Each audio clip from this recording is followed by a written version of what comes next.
Welcome back to our third segment of Cityline. With me, I have such an amazing person.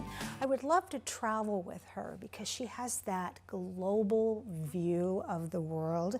I'm talking about Alejandra Villeda. She is Beautiful. the outreach specialist for Sound Outreach. Welcome, my dear. Thank you for having me. And thanks for teaching me how to say your last name so beautifully. Thank you for the effort. Yeah, well, thank you. Come on, hooked on phonics. I should be able to say things. You are here to spread the good news of something I have seen recently, and I've seen it before, but I've never seen it with such buzz and hype, and that is the Working Families Tax Credit. Tell us the history of it and why suddenly is it so everywhere? Yeah. Okay, so essentially the Working Families Tax Credit, it's a tax refund that helps Washington workers and their families get more money back at tax time. And so the refund returns a portion of sales tax paid each year, and it builds off of the success of the federal Earned Income Tax Credit.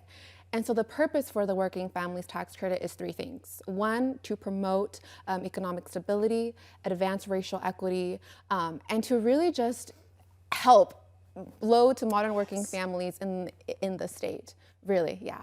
Absolutely. And it's, I'm wondering, because your explanation was so perfect, I'm wondering if the reason why I am seeing this more now is because we're coming off three years of being sheltering in place, where most of our information was stifled or there was a barrier to it. Correct. And now it's like, okay, you got to remember there's some really wonderful financial opportunities out there when you do your taxes. So who is eligible? Yeah, so for starters, there's about 420,000 people that are eligible just in our state. What? And about 50,000 in Pierce County. So that's a lot of people, and that's a lot of money. And so there's about 5 eligibility requirements. One, and I like to emphasize this one, is you must file your 2022 federal tax first. That's right. Key. 2, you must have lived in Washington state for more than 6 months or 183 days. Okay. You are between the ages of 25 and 65 years old and or have a qualifying child. And single filers can apply too. Okay, wait a minute. I'm sitting here checking off everything in my brain, and I'm thinking, I wonder if people without children can apply. So, wow, so I don't have to be a family by its strictest definition. My wife and I could apply for this. Correct. You are just the bearer of brilliant news. I'm glad. I'm like, wow, I'm already in. And another important thing is that people with an ITIN, and if people who don't know who an ITIN is a tax processing number that is issued by the Internal Revenue Service, that really people who are undocumented, certain student visa holders, some survivors of domestic violence, they use that number to apply for the taxes, which, by the way, these people pay taxes. And so Washington now becomes 5th in the nation to include eligibility for ITIN filers, which I think is a start to addressing the systemic exclusion that primarily immigrant people have faced. Ah, I love this. So I want to insert something here because I know from my time in the chair talking with amazing community leaders like you on the couch that we need to also say we have a place, or there are places where you can get your taxes done for free, because that's also a barrier. And also, if you haven't filed and you're scared because you haven't filed for a year, there are people who can help you. Is that correct? Correct. Yeah. So the Department of Revenue, actually on their website, they have a bunch of resources, and you go on their website, and there's actually a list of free tax preparation software that just have services that you can go and file your taxes for free. That is impressive. So while you're on your way to do that, let's educate you some more on this Working Families Tax Credit. So if I don't have an I-10, can I still apply for that credit? Yeah, absolutely. So if people don't have an I-10, they can actually complete their application, submit that, but the Department of Revenue will not review the application until they have that ITIN number. Okay. And so people can still go ahead and apply for the ITIN. And yeah, on the Look screen, at that. yeah, and on the screen right now, actually, there you can actually go on the Department of Revenue website and see if you qualify. Wow. So answer a few quick questions, and then it will say you're eligible. Yep.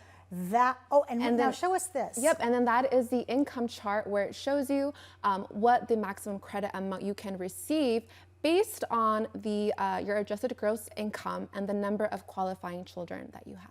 This is impressive. Okay, so 22,610. Yeah. That's some serious coin. Yeah, exactly. Families can receive up to $1,200. That is so important, especially, we're still recovering from all the things that happened during COVID.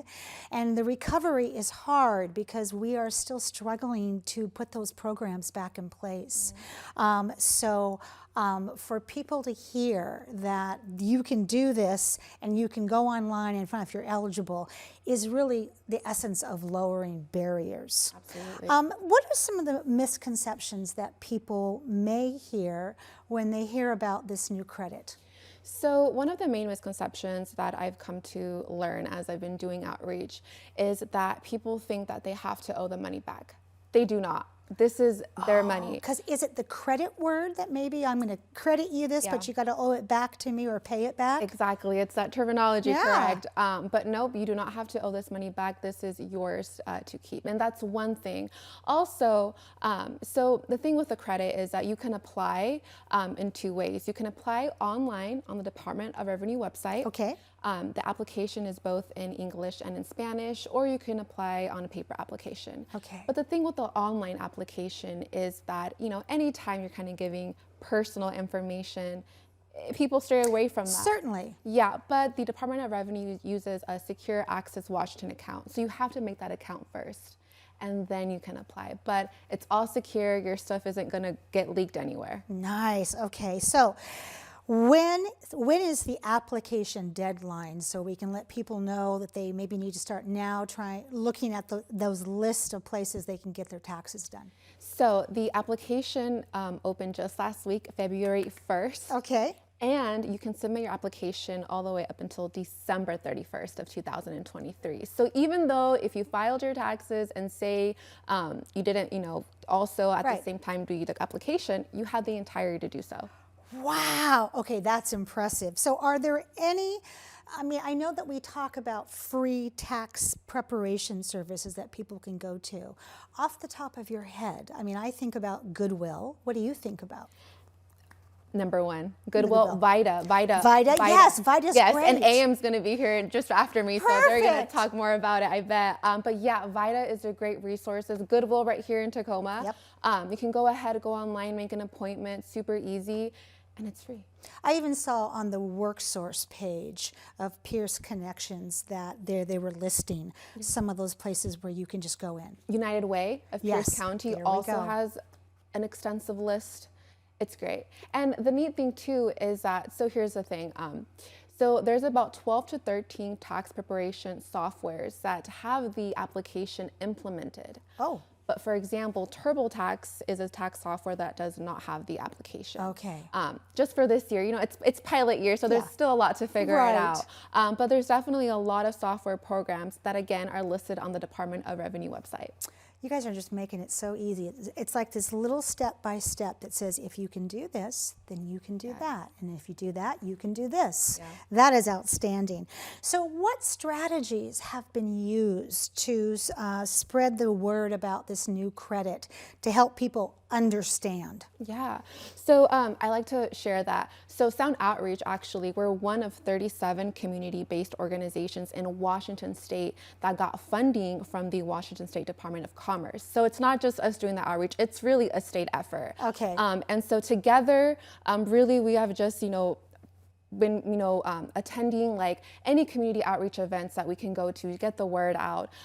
We have a 10-minute PowerPoint presentation that I've been going to, presenting to different community organizations, soak all that information in, Yes. take it to the people that they serve.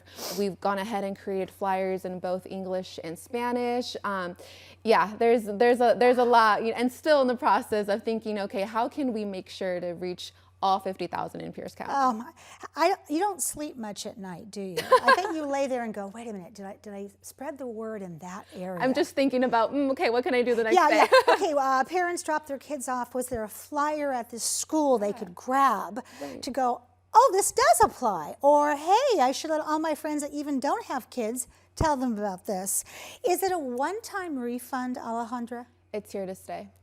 It's here to stay. Wow. Continuously, yeah. So that means, not that I'm an expert, I am not, but that also means that it could build on itself and adjust for cost of living. Yeah. That's what we're hoping. Yeah, and so, for the first year, actually, the Department of Revenue estimated, though, that only 40% of those who are actually eligible will take advantage of the credit. It's such, it's a new program, and still yet people don't know about it. For me, it's familiar because this is what I've been focusing on the last 3 to 4 months, right? So it's really important to make sure that we get the word out so that people know more about this. Absolutely, because in that get the word out dome, there are so many programs that are now sunsetting that it's so easy to go, okay, like for instance, EBT in February, all of the COVID funding is going to go away. So you get in that mindset and you don't realize that there are some really great new programs starting, and Sound Outreach has their finger on that. Yeah. I want to say thank you so much. Let me tell you, Brian Flint is always so fun on the couch. Brian, I'm sorry, but you have been usurped. This one is always going to be on the couch. So thank you so much for your spirit, your brilliance, and what you do for our community. And I want to have you back on sooner than later. We have college applications coming up for parents, and they're expensive. So let's talk about what Sound Outreach can do to help take that burden off our families. Deal? Thank you so much for having me. Yeah, You're absolutely. welcome. Thank you. When we come back, we are going to have Associated Ministries in the house. You don't want to miss that. We'll be right back.